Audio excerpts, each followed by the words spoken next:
Hello friends, ગયા લેક્ચરમાં આપણે છેલ્લે વાત કરી હતી કે ડીએનએમાંથી એમઆરએનએ બને. આ ક્રિયાને પ્રત્યાંકન અથવા ટ્રાન્સક્રિપ્શન કહેવાય. આ ક્રિયાને પ્રત્યાંકન અથવા ટ્રાન્સક્રિપ્શન કહેવાય. એ એમઆરએનએમાંથી ચોક્કસ પ્રકારના પ્રોટીનનું સંશ્લેષણ થાય રિબોઝોમ નામની અંગિકા પર. થાય નહીં? હા, થાય. આ ક્રિયાને ભાષાંતર કહેવાય. આ ક્રિયાને ભાષાંતર અથવા અંગ્રેજીમાં ટ્રાન્સલેશન કહેવાય અથવા અંગ્રેજીમાં એને ટ્રાન્સલેશન કહેવાય.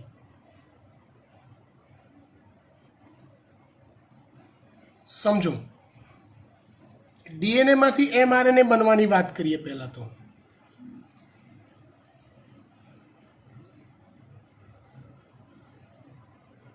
પ્રત્યાંકનની તો સિમ્પલ વાત પહેલાં બતાવું ને, તો આ ડીએનએ છે.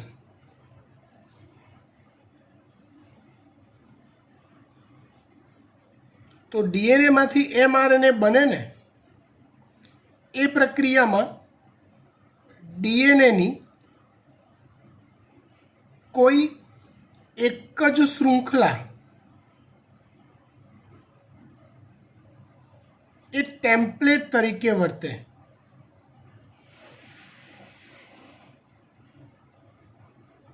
કોઈ એક જ શૃંખલા એ ટેમ્પલેટ તરીકે વર્તે. ડીએનએનું સ્વયંજનન યાદ કરો તો એ સ્વયંજનનમાં બંને શૃંખલાઓ ટેમ્પલેટ તરીકે વર્તતી હતી અને બંને શૃંખલામાંથી નવી શૃંખલાઓનું નિર્માણ થતું હતું. અહીંયા કોઈ એક જ શૃંખલા ટેમ્પલેટ તરીકે વર્તે છે અને એ જ શૃંખલાની સમાંતરે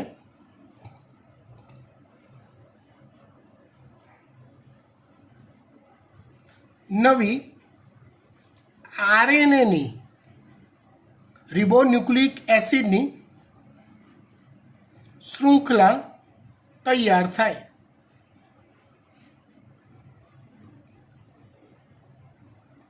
હવે હું આ ડીએનએની શૃંખલાને છૂટી પાડી દઉં.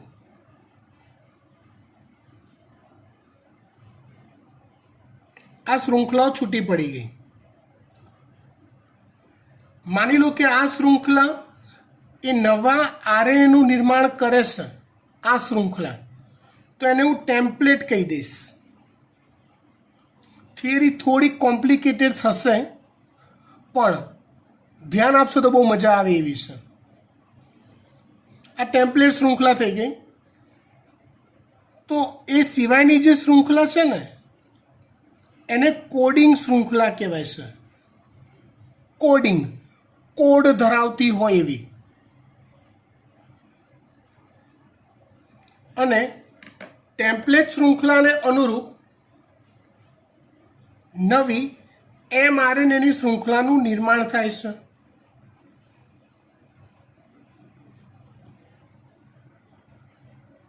અનુરૂપનો અર્થ કેવો? અનુરૂપનો અર્થ કેવો? તો કંઈક આવો થાય.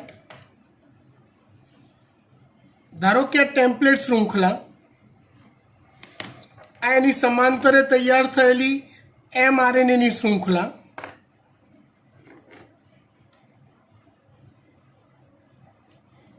હવે આરએનએ છે તો યાદ કરો, આરએનએમાં થાઇમિનની જગ્યાએ યુરેસિલ હોય. આરએનએમાં થાઇમિનની જગ્યાએ યુરેસિલ હોય. રાઈટ. એટલે જો ટેમ્પલેટ શૃંખલા પર નાઇટ્રોજન બેઝ ગ્વાનિન હોય તો એની સમાંતરે mRNAમાં આવેલા ન્યુક્લિયોટાઇડમાં નાઇટ્રોજન બેઝ સાઇટોસિન હોય. સાઇટોસિન ગ્વાનિન એડેનિન તો સામે થાઇમિન. જો ડીએનએની શૃંખલાઓ તો હોય પણ આ આરએનએની શૃંખલા છે તો એડેનિન હોય તો સામે શું હોય? યુરેસિલ હોય. એડેનિન હોય તો સામે શું હોય? યુરેસિલ હોય થાઇમિનની જગ્યાએ. જો થાઇમિન હોય, કન્ફ્યુઝ ના થશો હો અહીંયા. થાઇમિન હોય? હા હોય, કેમ કે આ ડીએનએની ટેમ્પલેટ શૃંખલા છે. ડીએનએ છે આ. ડીએનએમાં થાઇમિન હશે, યુરેસિલ નહીં હોય. થાઇમિન હોય તો mRNAમાં સામે એડેનિન હોય. એડેનિન હોય તો યુરેસિલ હોય. આ રીતે એની સમાંતરે નવી શૃંખલા તૈયાર થાય. હકીકતમાં નવી શૃંખલા તૈયાર થાય છે ટેમ્પલેટ શૃંખલાને અનુરૂપ. એની પૂરક શૃંખલા બને છે. પણ સાચું કહું ને તો આ કોડિંગ શૃંખલા યાદ કરો ને. કોડિંગ શૃંખલા એ આ રીતે ડીએનએ બનાવતી હોય આની સાથે, ટેમ્પલેટ સાથે. તો કોડિંગ શૃંખલામાં નાઇટ્રોજન બેઝનો ક્રમ વિચારો તો શું હશે?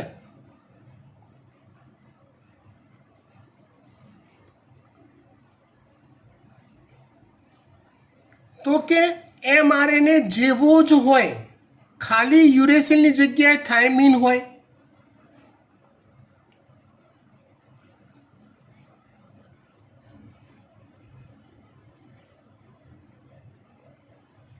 કેમ એવું? કારણ કે જો આ mRNA ના હોય, ના બનતો હોય, જો mRNA ના બનતો હોય તો શું થાય? તો કે આ બંને શૃંખલા ભેગી થઈ જાય, સામસામે જોડાય તો એ તો ટી, જી તો સી, ડીએનએ જ છે. સમજો. આને કોડિંગ શૃંખલા કેમ નામ આપ્યું? તો હકીકતમાં આ જે mRNA બને છે ને એમાં આવેલા કોડ, સંકેતન એ આ શૃંખલા પ્રમાણેના છે. ભલે તૈયાર આ ટેમ્પલેટ કરે છે એને, પણ કોડ આ શૃંખલા પ્રમાણેના છે. ખબર પડી વાત કે ના પડી? પડી ને. માટે આને કોડિંગ શૃંખલા કહેવાય. સમજ્યા કે કોડ આના વપરાય છે, આના જેવા બને છે. આની અંદર ખાલી થાઇમિનની જગ્યાએ યુરેસિલ આવી જાય છે. બનાવનાર વ્યક્તિ આ છે પણ ખરેખર કોડ આના બને છે, માટે આને કોડિંગ શૃંખલા કહેવાય. ખબર પડી આટલી વાત? ફાઇન. સવાલ એક એવો ઊભો થાય આપણા મગજમાં કે સર, ડીએનએ સ્વયંજનનમાં બંને શૃંખલાઓ ટેમ્પલેટ તરીકે વર્તે. બંને શૃંખલાઓ ટેમ્પલેટ તરીકે વર્તે તો પ્રત્યાંકનમાં એવું કેમ નહીં? શા માટે એવું ના થાય? પ્રત્યાંકનમાં એવું શા માટે ના થાય?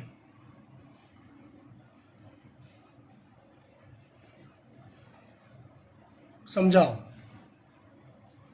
સમજાઈ દઈએ. ધારો કે એવું ધારી લઈએ આપણે કે ડીએનએ સંયોજનની જેમ બંને શૃંખલાઓ એક સાથે પ્રત્યાંકન કરતી હોય. બંને શૃંખલાઓ એક સાથે પ્રત્યાંકન કરતી હોય તો જે બે mRNA બને ને,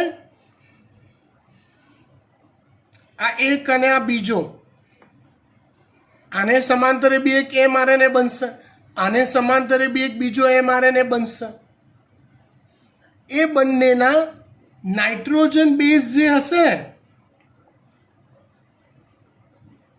એ નાઇટ્રોજન બેઝ એકબીજા સાથે જોડાઈ જાય એવા હશે. જેમ કે ચલો આ એક mRNA આને અનુરૂપ બનાવ્યો. હવે આ કોડિંગ શૃંખલા પણ ટેમ્પલેટ તરીકે વર્તે એવું ધારી લીધું. તો કોડિંગ શૃંખલામાંથી રચાતો mRNA કંઈક આવો હોય. વિચારજો, C છે તો G, G છે તો C, T છે તો A, A છે તો T ની જગ્યાએ U, T છે તો A. હવે તમે ઇમેજ કરો આ શૃંખલા અને આ શૃંખલાને. જો બંને ડીએનએની શૃંખલાઓ ટેમ્પલેટ તરીકે એક સાથે વર્તે તો આવા બે mRNA બને. તો જુઓ CG, GC, UA, UA સામે નિર્બળ હાઇડ્રોજન બંધથી જોડાણ થઈ જાય. અને એક આવી સળંગ DS mRNA બને. DS એટલે ડબલ સ્ટ્રેન્થ એટલે ડબલ શૃંખલા ધરાવતા હોય એવા, બેવડી શૃંખલા ધરાવતા. તો બેવડી શૃંખલા ધરાવતા અને એકબીજા સાથે જોડાઈ ગયેલા mRNA હોય એ પ્રત્યાંકનમાં કામ ના લાગે. એ જોડાઈ ગયા એકબીજા સાથે એટલે વાર્તા પૂરી થઈ ગઈ, નકામા થઈ ગયા. પ્રત્યાંકન કરવા માટે થઈ ગયું, mRNA બની ગયું. બન્યા પછી એ mRNA ક્યાં જવાનું છે? mRNA ક્યાં જવાનું છે? તો કે રિબોઝોમ પર જવાનું છે, ઓલું પ્રોટીન સંશ્લેષણ કરવા માટે. તો કોડ ખુલ્લા હશે ને તો એ કામ કરી શકશે. સામે ચપોચપ બંધ બેસી જાય તો કામ થવાનું બંધ થઈ જાય. ઇટ્સ સો સિમ્પલ કે ડીએનએમાંથી જ્યારે mRNA બને ત્યારે પ્રત્યાંકન માટે કોઈ એક જ ડીએનએની શૃંખલા ટેમ્પલેટ તરીકે વર્તે. ખબર પડી વાત? ફાઇન.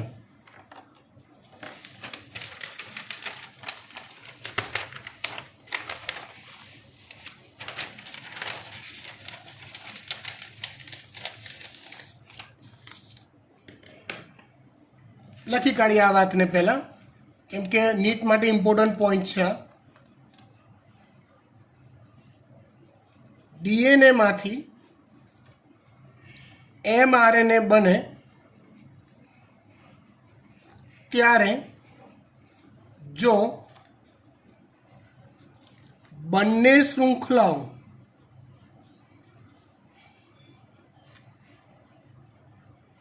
ટેમ્પલેટ તરીકે વર્તે તો એક સાથે બે mRNA સર્જાય કે જે એકબીજાના પૂરક હોય, જે એકબીજા સાથે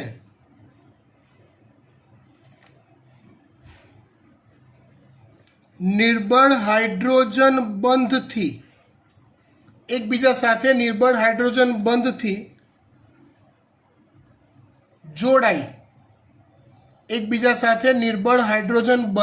જોડાઈ, DS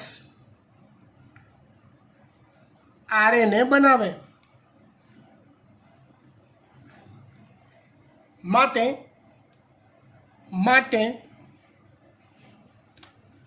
પ્રત્યાંકન દરમિયાન એક જ શૃંખલા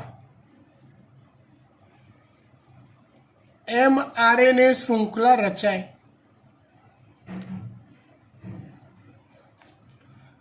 ફાઇન.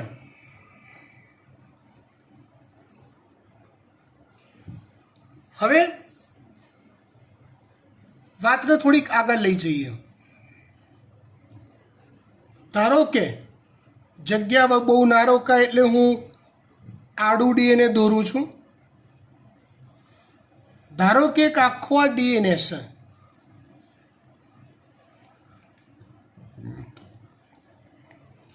ડીએનએ બહુ લાંબો અણુ હોય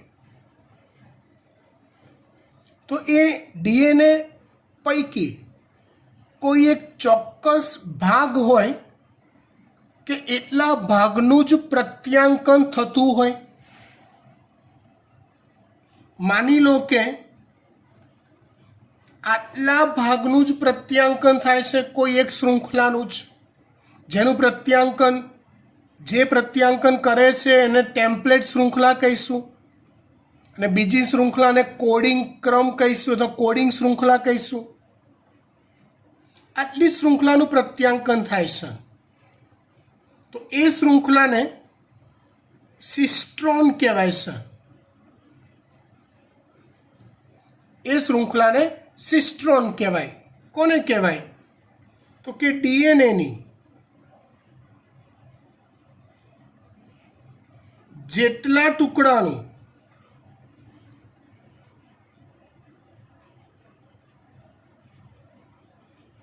પ્રત્યાંકન થાય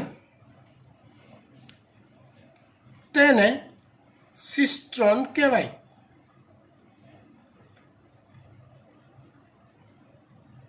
ડીએનએના જેટલા ટુકડાનું પ્રત્યાંકન થાય એટલા ટુકડાને સિસ્ટ્રોન કહેવાય. હવે જો પ્રત્યાંકન એટલે ડીએનએમાંથી આરએનએ બનવો, તો પ્રત્યાંકનની આ ક્રિયા એક ઉત્સેચક દ્વારા થાય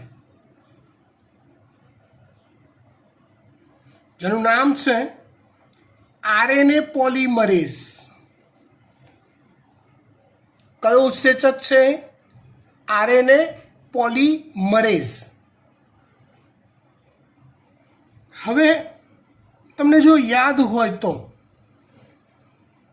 આરએનએના પ્રકાર યાદ કરો, તો ના યાદ આવે તો 11માની ચોપડી ફંફેડો. તો આરએનએના 3 પ્રકાર: mRNA messenger, tRNA transfer, આરઆરએનએ ribosomal કે જે રિબોઝોમના બંધારણમાં હોય. સમજી લો બેટા, આ બધા જ આરએનએનું નિર્માણ ડીએનએમાંથી જ થાય છે. આ બધા જ આરએનએનું નિર્માણ ડીએનએમાંથી જ થાય છે. સમજો બરાબર? હવે આ દરેકે દરેક આરએનએના નિર્માણની ક્રિયાને પ્રત્યાંકન જ કહેવાય. પણ પ્રોટીન સંશ્લેષણ કે જેને આપણે ડીએનએની અભિવ્યક્તિ કહીએ ને, એ ક્રિયામાં ફક્ત એમઆરએનએ સંકળાય છે. એટલે જનીન અભિવ્યક્તિમાં એમઆરએનએ સંકળાય, તો બાકીના જે આરએનએ છે એ બને છે તો ડીએનએમાંથી જ. તો આરએનએ પોલિમરેઝ ઉત્સેચક 3 પ્રકારના હોય છે.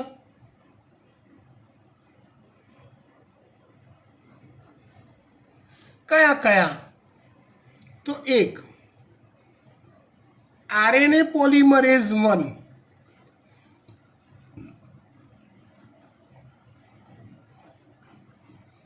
આરએનએ પોલિમરેઝ 1 એ 28S આરઆરએનએ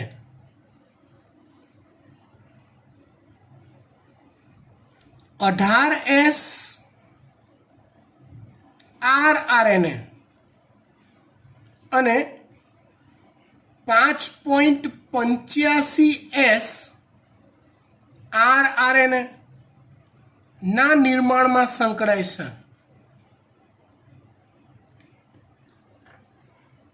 એસ એટલે શું? તો કે સ્વેડબર્ગ આરએનએ નો અણુ માપવાનો એક ચોક્કસ પ્રકારનો યુનિટ એકમ છે. રિબોઝોમના બંધારણમાં આવેલા આરએનએ એટલે rRNA, તો એનું નિર્માણ બી ડીએનએમાંથી જ થાય. તો આરએનએ પોલિમરેઝ 1 ઉત્સેચક જે છે એ 28S rRNA, 18S rRNA અને 5.85S rRNA ના નિર્માણમાં ભાગ લે.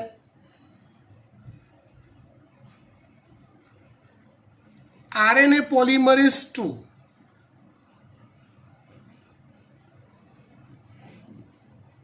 એ mRNA ના નિર્માણમાં ભાગ લે.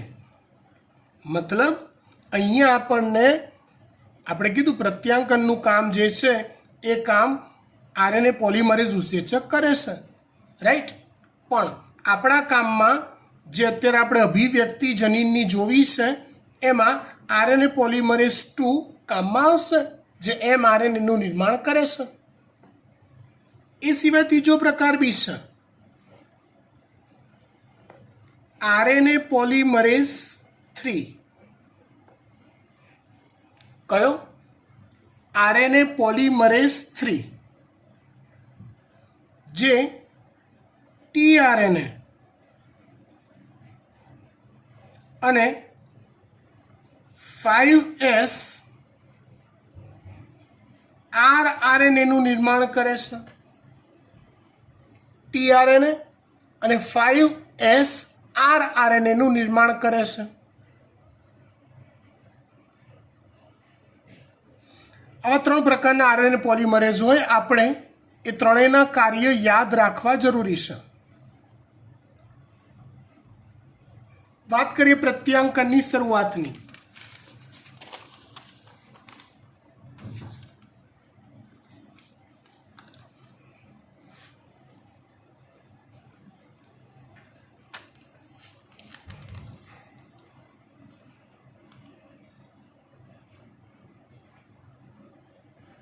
ધારો કે આ ડીએનએ છે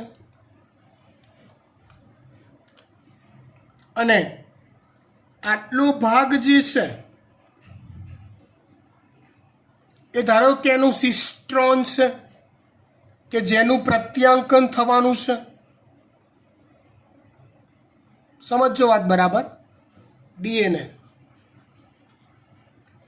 આ પટ્ટો છે એ છે સિસ્ટ્રોન.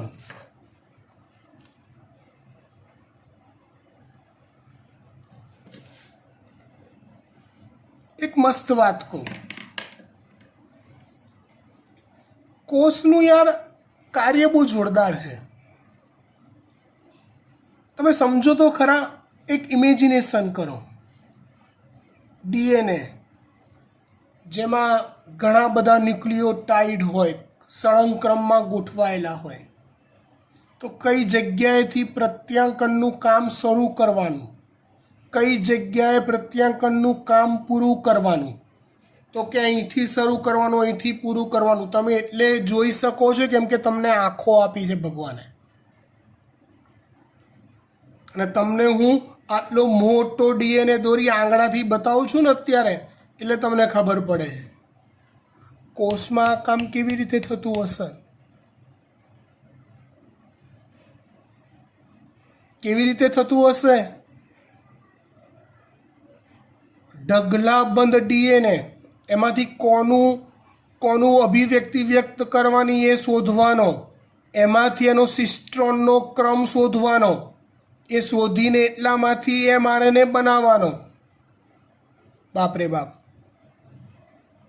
ભગવાને કરામત કરી છે. એક મસ્ત અજાયબ વસ્તુ ગોઠવી છે એના માટે. બધું ઓટોમેટિક થાય એવું. સમજો બરાબર.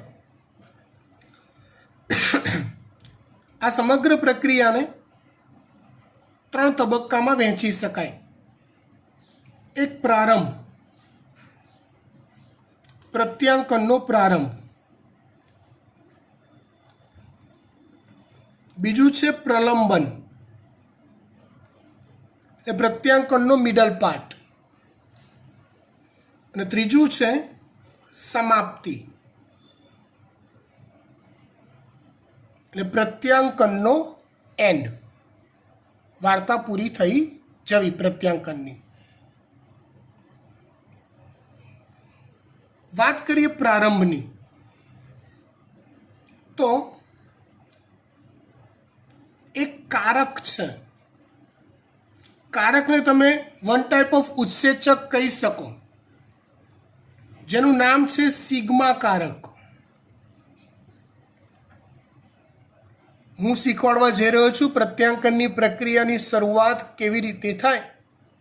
મેં તમને હમણાં જ આગળ એક ક્વેશ્ચન કર્યો કે આ આંખો વગર આ બધું જાણવું કેવી રીતે, કે ક્યાંથી પ્રત્યાંકન શરૂ કરવું.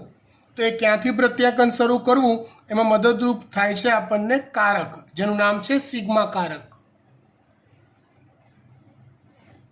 સિગ્મા કારક એ પ્રમોટર સ્થાનને ઓળખે છે.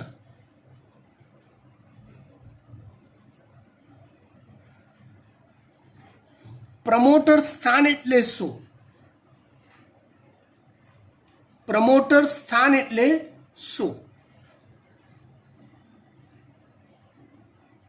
પ્રમોટર સ્થાન એટલે એવી જગ્યા કે જ્યાંથી પ્રત્યાંકનનો બેઝ તૈયાર થાય, કે જ્યાંથી કામની શરૂઆત થાય. દાખલા તરીકે માની લો એક આખું બિલ્ડિંગનું ચણતર કરવાનું છે એકડેકથી. તો એ ચણતરની પ્રક્રિયામાં ક્યાંકથી તો શરૂઆત કરવી પડતી હશે. ખાડો ખોદવાથી, પાયા અંદર ઉતારવાના છે તો ખાડો ખોદવાથી. તો જ્યાંથી ખાડો ખોદવાની શરૂઆત થાય એને આખું બિલ્ડિંગના ચણતરનું પ્રમોટર સ્થાન કહેવાય. બને કે જ્યાંથી ખાડો ખોદવાની શરૂઆત થઈ એ જગ્યાએ બિલ્ડિંગ ના બને, શરૂઆત જ્યાંથી કરી એ જગ્યાને પ્રમોટર સ્થાન કહેવાય.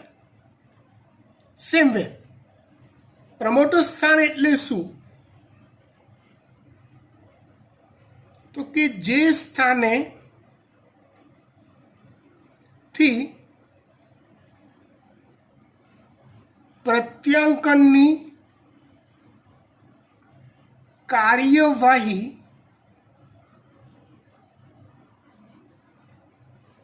શરૂ થાય.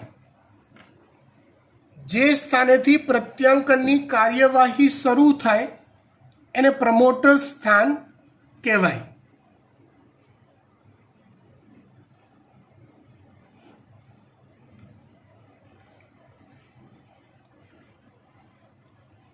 જો પ્રત્યાંકનની ક્રિયા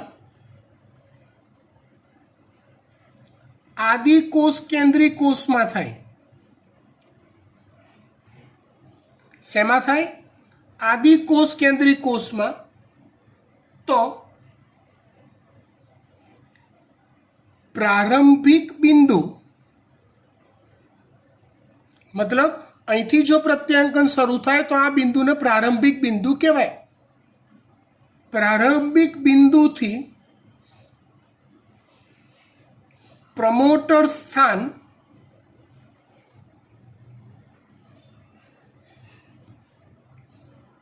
વીસ નાઇટ્રોજન બેઝ પહેલા 6 બેઝ પેરનો બનેલો હોય. ઓ બાપ રે બાપ, આ તારું અઘરું છે, સહેજે અઘરું નથી. જો આ પ્રમોટર્સ અહીંયા પ્રારંભિક બિંદુ છે એવું ધારો કે જ્યાંથી પ્રત્યાંકન શરૂ થવાનું હોય, આ જગ્યાએ એવું ધારી લો. તો એનાથી ઉપરના 1 2 3 4 5 6 7 એમ 20 નાઇટ્રોજન બેઝ જવા દેવાના, અને એની ઉપર 6 બેઝ પેરનું બનેલું પ્રમોટર સ્થાન આવેલું હોય છે,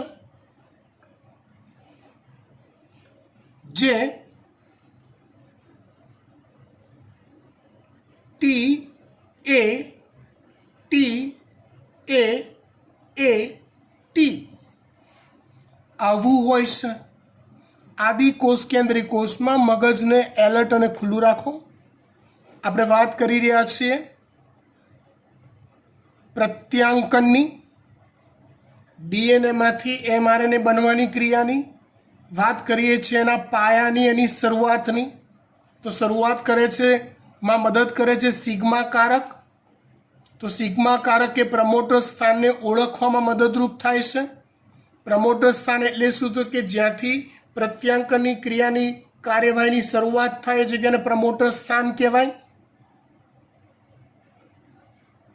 આ સ્થાન કેવું હોય? તો કે આદિ કોષ કેન્દ્રી કોષમાં આવી 6 બેઝ પેરનું બનેલું હોય. આવી 6, 1 2 3 4 5 6, જે T A T double A T હોય, T A T double A T હોય. ક્યાં હોય એ? તો કે પ્રારંભિક સ્થાન કે જ્યાંથી પ્રત્યાંકન શરૂ થવાનું છે સિસ્ટ્રોનનું, એનાથી 20 બેઝ પેર ઉપર 6 બેઝ ધરાવતી આવી એક ક્રમ હોય, જેને પ્રિબનોલ બોક્સ કહેવાય છે. જેને કયું બોક્સ કહેવાય છે? પ્રિબનોલ બોક્સ કહેવાય છે.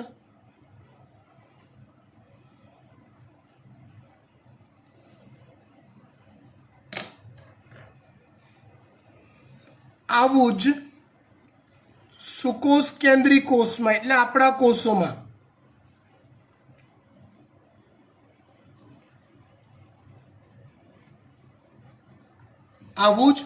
સુકોષ કેન્દ્રી કોષમાં પ્રારંભિક બિંદુએથી પ્રમોટર સ્થાન 20 નાઇટ્રોજન બેઝ પહેલા 7 બેઝ પેરનું બનેલું હોય છે, જે કાં તો ટી એ ટી એ એ આવું હોય, કાં તો T A T A T A T હોય, આવું હોય, જેને ટાટા બોક્સ કહેવાય છે.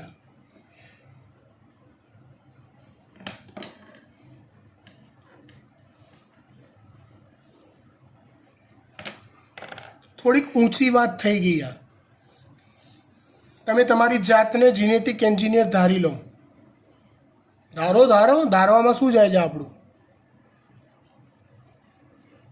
તમને હું એક ડીએનએ આપું છું, લે બેટા આ ડીએનએનો એક ટુકડો આપ્યો, એમાં કેટલા ભાગનું પ્રત્યાંકન થશે શોધી કાઢતો. તો શું તમે હવે શોધી શકશો એઝ એ જીનેટિક એન્જિનિયર? હા. તમે એ જોશો કે ડીએનએ કયા સજીવનો છે, યુકેરિયોટિક એટલે સુકોષ કેન્દ્રીનો કે આદિકોષ કેન્દ્રીનો. એ ડીએનએમાં તમે સૌથી પહેલાં આવો ક્રમ શોધશો. એ ક્રમ શોધ્યા પછી 20 બેઝ નીચે ઉતરશો અને પછી તમે પ્રારંભિક બિંદુ નક્કી કરી શકશો કે બોસ આ ડીએનએમાં પ્રત્યાંકન થવાનું હશે તો અહીંથી જ થશે.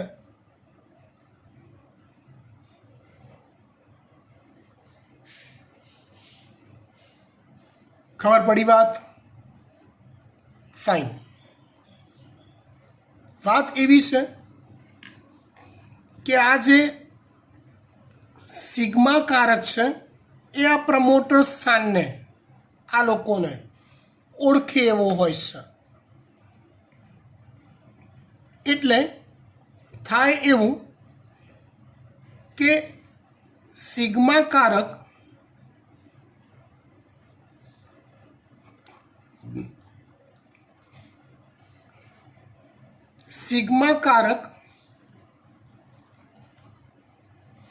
એ આરએનએ પોલિમરેઝ અહીંયા આપણે ટુ સમજવાનું. ઉત્સેચકને લઈને પ્રમોટર સ્થાને પહોંચાડે છે.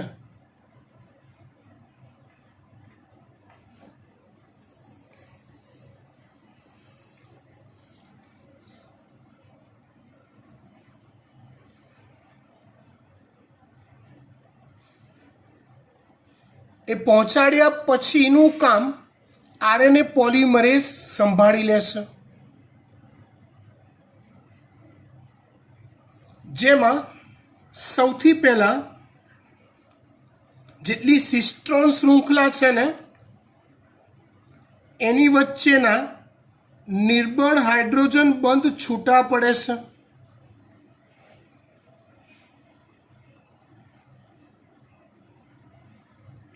એની વચ્ચેના નિર્બળ હાઇડ્રોજન બંધ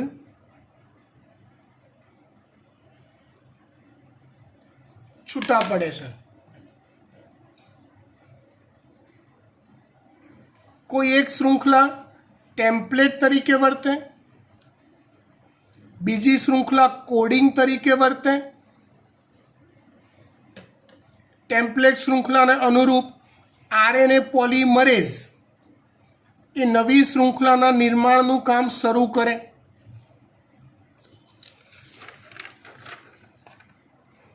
એ નવી શૃંખલાનું કામ શરૂ થાય મતલબ એવું સમજો કે પ્રારંભિક બિંદુએથી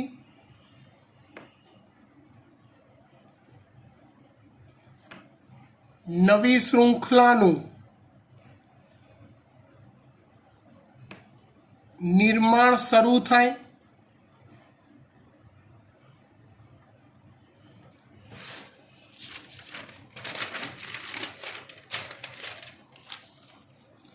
આ નવી શૃંખલા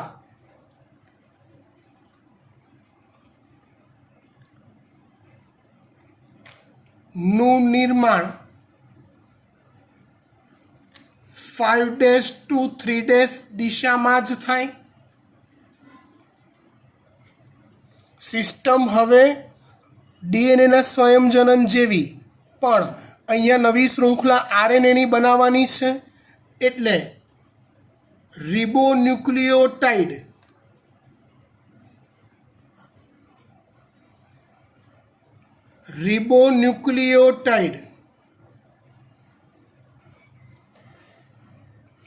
ના અણુઓ રિબોન્યુક્લિયોટાઇડના અણુઓ નવી શૃંખલાની 5' to 3' દિશામાં ઉમેરાય અને ઉમેરાવાની શરૂઆત થાય એને પ્રારંભ કહેવાય.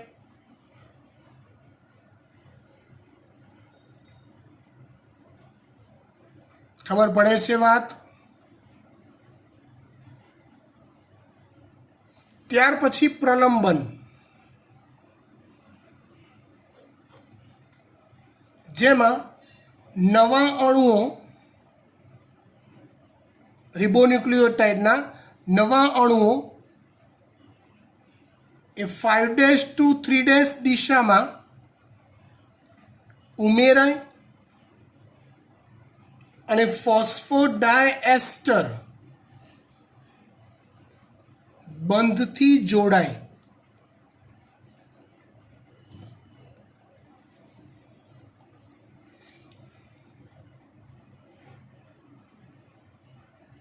ખબર પડી વાત? ફાઇન. અહીંયા ATP, GTP, adenosine triphosphate, guanosine triphosphate, CTP, cytidine triphosphate, UTP uridine triphosphate જેવા અણુઓ મદદમાં આવે અથવા વપરાય. હું એટીપી બનાવું એક સેમ્પલ તરીકે. રિબોઝ શર્કરા, એડેનિન પ્રકારનો નાઇટ્રોજન બેઝ અને આવા 3 ફોસ્ફેટ. સેમ વે મેં ઓલી તમને રિફર કરવા આપી હતી નોટ્સ. સેમ વે અહીંયા ગ્વાનિન હોય તો જીટીપી કહેવાય, સાઇટોસિન હોય તો સીટીપી કહેવાય, યુરેસિલ હોય તો યુટીપી કહેવાય. સમજ્યા? અહીંયા જોડાવા માટે જરૂરિયાત આટલા અણુની છે, જોડાવા માટે જરૂરિયાત આટલા અણુની છે, જેને કહેવાય છે રિબોન્યુક્લિયોટાઇડ.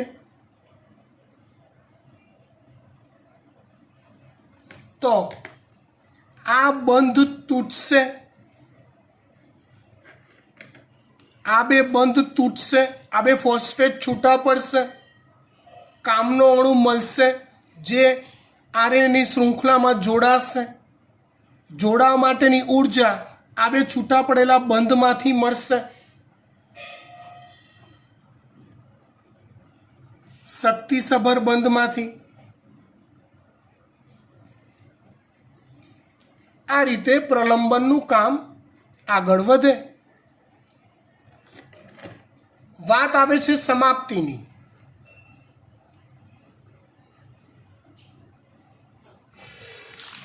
મતલબ કે સાહેબ આ સમાપ્તિ બિંદુ છે, અહીંયા કામ અટકાવવાનું. તો એ આરએનએ પોલિમરેઝને કહે કોણ કે બેટા તારે હવે આટલું જ કરવાનું, અહીંથી અટકી જવાનું, પ્રત્યાંકનનું કામ પૂરું. તો એ સમાપ્તિ કોણ કરાવે? તો સમજો ડીએનએની શૃંખલામાં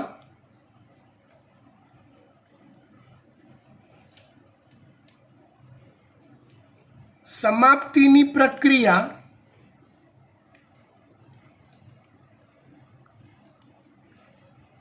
પોલિન્ડ્રોમિક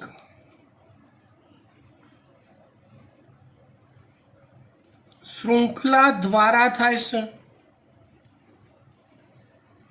સમાપ્તિની પ્રક્રિયા કોના દ્વારા થાય છે? પોલિન્ડ્રોમિક શૃંખલા. પોલિન્ડ્રોમિક શૃંખલા તમે એકતા એમના લેક્ચરમાં હમણાં જ ભણ્યા હશો. યાદ છે? હા. જે જગ્યાએ ઓલા રિસ્ટ્રિક્શન એન્ડોન્યુક્લિયસ ઉત્સેચક કામ કરે ને, યસ, એ એવી શૃંખલા કે જે બંને છેડે સમાન નાઇટ્રોજન બેઝ ધરાવતી હોય, 4 થી 8 બેઝ પેર ધરાવતી, એને પોલિન્ડ્રોમિક શૃંખલા કહેવાય. એ પોલિન્ડ્રોમિક શૃંખલા અહીંયા જે જગ્યા, અહીંયા ધારો કે અંતિમ બિંદુ છે તો અહીંયા પોલિન્ડ્રોમિક શૃંખલા આપેલી હોય, ત્યાં એ આવે એટલે આરએનએ પોલિમરેઝ પોતાનું કામ પૂરું કરી દે. એટલે જેટલો એમઆરએનએ તૈયાર થયો આટલો, એ પછી સિગ્મા કારક અને આરએનએ પોલિમરેઝ ઉત્સેચક દ્વારા અહીંથી છૂટો પડી જાય અને આવો સ્વતંત્ર થઈ જાય, જે રિબોઝોમ પર જવા માટે રેડી થઈ ગયો કહેવાય. સમજી ગયા વાત? ફાઇન. આ ક્રિયાને પ્રત્યાંકન કહેવાય. આલે સુધી રાખીએ છીએ, વધુ આવતા અંકે. ગુડ.